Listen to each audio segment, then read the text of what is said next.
Hello mga guys, nandito na naman pala ako. Break time ko lang kaya sasaglit lang ako dito. Tara, samahan ako. Kaya pala ako pumasok sa supermarket kasi may bibilhin ako. Hulaan nyo na lang kung ano ito.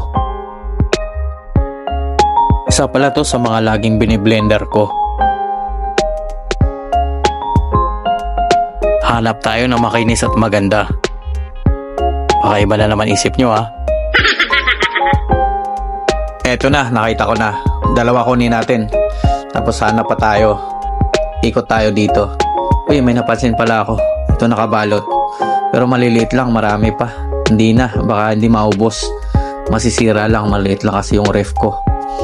Hanap tayo ulit ng carrots dito. Titingin-tingin tayo. Ayun, nakita ko na.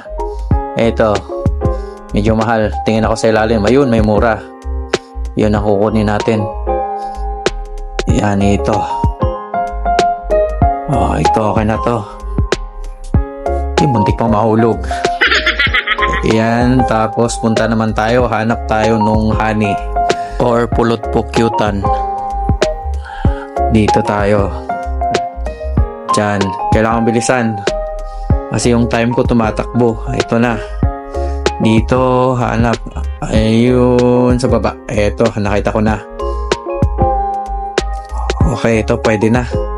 Kaya bayad na sa counter. Tara.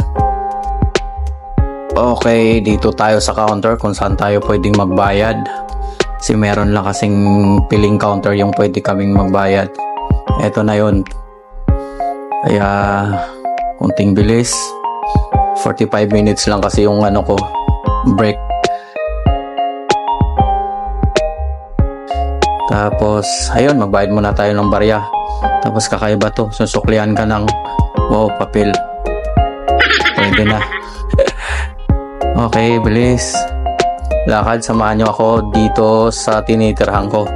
Malapit lang kasi dito to sa workplace ko. Kaya dito lang sa gilid, pwede na.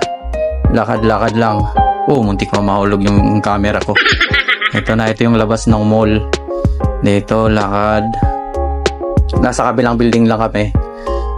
Ito, may mga kasama din ako. Medyo madami din kami dito. Mas pinili namin tong dito sa malapit kasi mas madali lang kapag pumasok na sa trabaho. Kaya ito na, malapit na ako. Lakad-lakad muna. Lakad. Tapos ito na yun. Aakyat muna tayo. Nasa kami, pangalawa. Akyat. Tapos yan na. Ito na. Okay. Ito na. Andito na ako sa loob. Umpisa na natin. Pero syempre, hugasan muna ang apple. Pati yung carrots. Huwag kalimutan. Isang apple tsaka isang carrots lang yung nilagay ko. Kasi parang sobra na siya. Pag dinamihan ko pa, hindi na magkasya sa blender. Yan, putol-putulin muna natin maliliit. Mas maganda pag maliliit ang putol. Mas madali lang siya kasi yung blender ko hindi gaanong malakas yung wattage niya.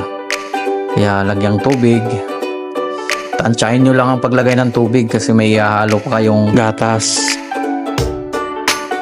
Dapat alam nyo na, ako kasi alam ko na, kaya tansya ko na lahat kung gaano karami ang tubig ilalagay. Sunod naman natin ilagay yung pulot pukyutan. Ito na yun. Natural lang yan. Ayaw ko kasi nung may halo, mas maganda yan. Okay, buksan muna natin. Ito, so nabuksan mo na, dahan-dahan lang. Sa akin naman pagka 2 kutsara pwede na.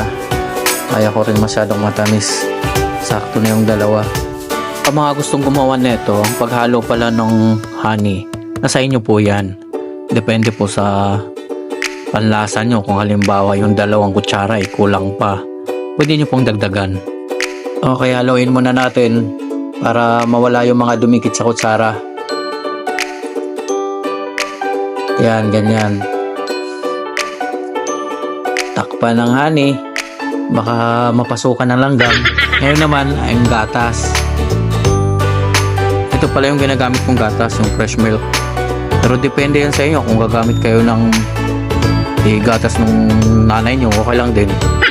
Tapos tansyahin nyo lang yung paglagay, huwag madami, sakto lang.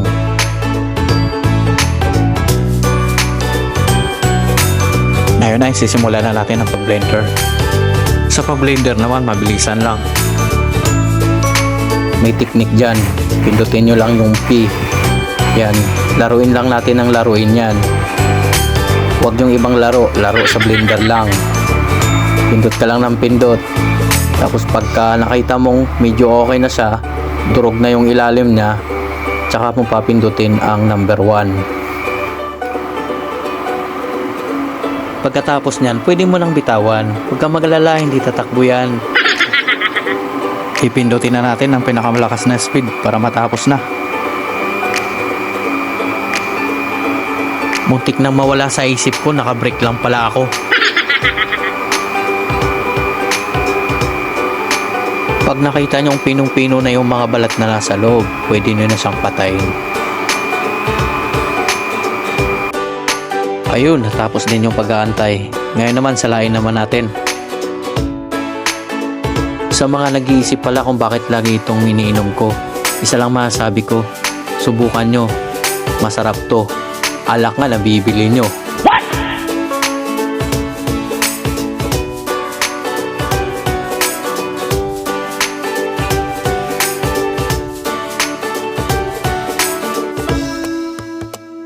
Pagkatapos, kuha na ng baso.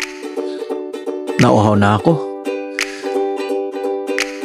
Tara, sa akin muna.